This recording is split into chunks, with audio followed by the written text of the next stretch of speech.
Sunday రోజే కాకుండా ఎప్పుడన్నా చికెన్ తినాలనిపించినప్పుడు మధ్య మధ్యలో అయితే తెచ్చుకుంటూ ఉంటాము. ఇలా ఒకసారి అయితే చికెన్ ఫ్రై అయితే ట్రై చేయండి, చాలా టేస్ట్గా అయితే ఉంటుంది.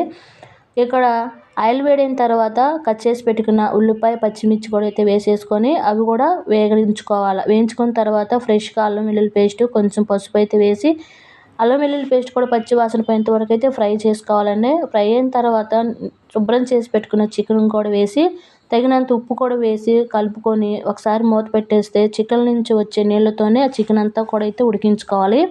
ఇక్కడైతే పొడి అయితే తయారు చేసుకుందామండి. ఒక స్పూను ధనియాలు, అర స్పూను జీలకర్ర, 10 మిరియాలు, చెక్క, లవంగా వేసి దోరగా వేయించుకొని పూర్తిగా చల్లారిన తర్వాత మిక్సీకి అయితే పట్టేసుకోవాలి. ఇక్కడ చికెన్ అంతా కూడా అయితే ఉడికిపోయింది. తగినంత కారము, ముందుగా మిక్సీ పట్టుకున్న పొడంతా కూడా అయితే వేసేసుకొని కలుపుకొని కొంచెం లాస్ట్లో కొత్తిమీర వేసేసుకుంటే చికెన్ ఫ్రై అయితే రెడీ. నచ్చితే లైక్